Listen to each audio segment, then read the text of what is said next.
Friends, Andhra రాజధాని Amaravati.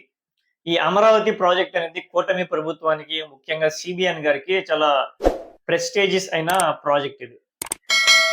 CBN గారు ఈ అమరావతిలో 9 సిటీస్‌ని కన్స్ట్రక్షన్ చేయాలి. వరల్డ్ క్లాస్ అమరావతి నిర్మించాలని చెప్పి ఆయన డ్రీమ్ అది. అయితే అక్కడ ఏదైతే 9 సిటీస్‌ని కన్స్ట్రక్షన్ చేయాలని ప్రతిపాదించారో, ఆ 9 సిటీస్ కాస్త కన్స్ట్రక్షన్ అవ్వడానికి సుమారుగా ఒక 25-30 సంవత్సరాల వరకు పట్టొచ్చు. ఒక రాజధాని నిర్మాణం అంటే అంత ఈజీ కాదు. అది కూడా అమరావతి లాంటి ప్లేస్‌లో కన్‌స్ట్రక్షన్ చేయాలంటే అది చాలా పెద్ద టాస్క్ అది ఇంజినీర్స్. మొన్న క్యాబినెట్ మీటింగ్‌లో సీబీఎన్ గారు నారాయణ గారి మీద, నారా లోకేష్ గారి మీద కొంచెం సీరియస్‌గా ఉందని చెప్పి తెలిసింది. ఎందుకంటే అమరావతి పనులు ఎక్కడి వరకు వచ్చాయి, ఒకసారి విజిట్ చేసి రండి అని చెప్తే ఎవరు వెళ్ళలేదంట. సో, చంద్రబాబు గారు చెప్పిన తర్వాత మినిస్టర్ నారాయణ గారు అమరావతిని చెక్ చేద్దాం ఒకసారి ఎంతవరకు పనులు వచ్చాయి అని చెప్పి అక్కడికి వెళ్ళడం జరిగింది. అయితే రేపు రాబోయే డిసెంబర్, జనవరి కల్లా మినిమమ్ అంటే ఆంధ్ర రాష్ట్రంలో ఎవరైతే ప్రజాప్రతినిధులు గాని, ఐఏఎస్‌లు గాని, ఐపీఎస్‌లు గాని ఎవరైతే వీళ్ళంతా ఉన్నారో వీళ్ళందరికీ క్వార్టర్స్ అమరావతిలోనే ఇవ్వాలని చెప్పి, అమరావతిలో నుంచే పరిపాలన కొనసాగాలి అని చెప్పి డిసెంబర్, జనవరి కల్లా వీళ్ళు టాస్క్ పెట్టుకున్నారు. ఆ క్వార్టర్స్‌ని కంప్లీట్ చేద్దామని అట్‌లీస్ట్. అయితే తానొకటి తెలిస్తే విధి ఒకటి తలుస్తాది అని చెప్పి మినిస్టర్ నారాయణ గారు అమరావతిని విజిట్ చేసిన తర్వాత ఎక్కడైతే క్వార్టర్స్ కన్‌స్ట్రక్షన్ అవుతున్నాయో అక్కడికి వెళ్లి ఇంజినీర్స్‌తో మాట్లాడిన తర్వాత నారాయణ గారు చాలా ఫ్రస్ట్రేషన్‌గా, కోపంతో ఇంజినీర్స్ మీద చివాట్లు, కేకలు పెట్టడం జరిగింది. ఒకసారి ఆ క్లిప్ చూసి దాని గురించి మాట్లాడదాం. కాలమ్స్ అక్కడ 2 ఉన్నాయి సార్, ఇక్కడ 2 ఉన్నాయి సార్. ఇప్పుడు ఈ 2 ఒక రౌండ్ వేస్తే అయిపోతాయి సార్. నెక్స్ట్ ఈ వీక్ తర్వాత ఇవి కూడా అక్కడికి వెళ్ళిపోతాయి సార్. 4 సెట్లు అవుతాయి. 4 సెట్లు అయితే మాక్సిమం ఒక 1 వీక్ లో అవి కూడా కాలమ్స్ అయిపోతాయి సార్. కంటిన్యూ కాలమ్స్ ఇబ్బంది లేదు సార్. ఎప్పటికైపోతాయి కాలమ్స్ అంతా అక్కడ సార్. ఫస్ట్ ఫ్లోర్ అయితే ఒక నెక్స్ట్ మంత్ 25th అవుతుంది సార్. ఎందుకంటే నెక్స్ట్ మంత్ 20 నువ్వు చేసే వర్క్ ల్యాబులు చేస్తాం. సరిగా చేయట్లేదు. ఫ్రెండ్స్, చూశారు కదా, మినిస్టర్ నారాయణ గారు గవర్నమెంట్ ఎంప్లాయీస్, గవర్నమెంట్ ఇంజనీర్స్ అయినా వాళ్ళ మీద ఎలా విరుచుకుపడ్డారు.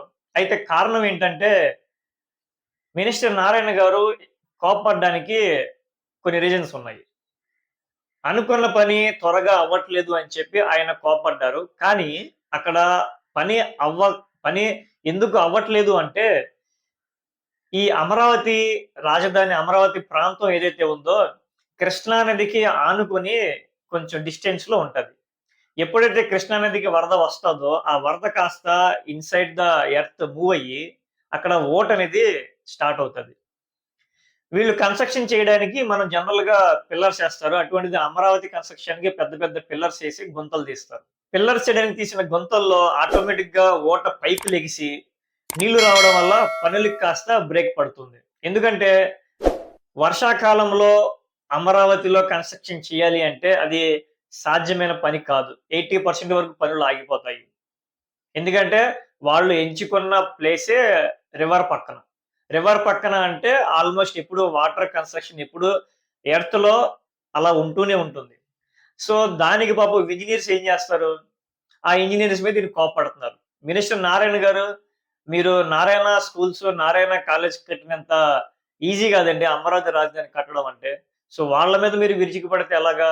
మీరు ఏదైనా ప్రాపర్ ల్యాండ్ ఇచ్చి కన్‌స్ట్రక్షన్ చేయమంటే వాళ్ళు చేస్తారు గానీ, మీరు వర్షాకాలంలో రివర్ పక్కన ల్యాండ్ ఇచ్చి ఎప్పుడు ఓట కంటిన్యూస్‌గా వచ్చే ప్రాంతంలో మీరు కన్‌స్ట్రక్షన్ చేయండి అంటే ఇంజినీర్స్‌కి అది చాలా పెద్ద టాస్క్. అది కూడా ఒక్కోసారి ఫెయిల్ గూడా అవుతాయి.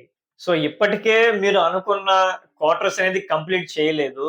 ఇంకా ఆ 9 సిటీస్, ట్విన్ టవర్స్ ఇదేదో అంటున్నారు. సో, అవన్నీ ఎప్పుడు పూర్తవుతాయి? అసలు పూర్తవుతాయా లేదా అనేది ఇప్పటికే అమరావతికి ల్యాండ్స్ ఇచ్చిన రైతులు కూడా ఆలోచనలో పడ్డారు. దానికి నిదర్శనం గూడా మీరెప్పుడైతే రెండోసారి ఇంకో 44,000 ఎకరాలు తీసుకుందాం ఎప్పుడైతే అన్నారో, అప్పుడు రైతులు తిరగబడ్డారు చూసారా? మేము రెండోసారి ల్యాండ్ పూలింగ్‌కి ఇవ్వము. అమరావతికి ల్యాండ్స్ ఇవ్వము అని చెప్పి రైతులు తిరగబడ్డారు చూసారా? అదే మీరు ఫెయిల్యూర్ అనేది. ఫస్ట్ ఫేజ్‌లో అమరావతి కోసం రైతుల దగ్గర తీసుకున్న ల్యాండ్స్ ఏదైతే ఉన్నాయో ఆ రైతులకి ఎప్పటి వరకు మీరు న్యాయం చేయలేదు, మరోసారి మళ్ళీ రెండో టర్మ్‌లో, రెండో ఫేజ్‌లో ల్యాండ్స్ అమరావతికి ఇవ్వండి అంటే రైతులు ఎక్కడి నుంచి ఇస్తారు చెప్పండి? ఫస్ట్ ఆఫ్ ఆల్ మీరు చేయాల్సిందేంటంటే, ఫస్ట్ ఫేజ్‌లో మీరు ఏదైతే రైతుల దగ్గర ల్యాండ్స్ తీసుకున్నారో, ఆళ్ళ రైతులకు న్యాయం చేయండి. పాపం ఆళ్ళు అటు ల్యాండ్స్ ఇచ్చేసుకొని, ఆ ల్యాండ్స్ మీద కౌలు రాక, ఇన్‌కమ్ లేక వాళ్ళు పాపం బోరుమని ఏడుస్తున్నారు.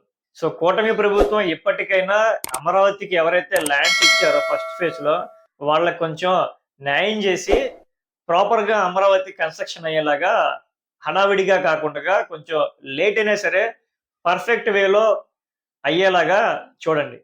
Thank you.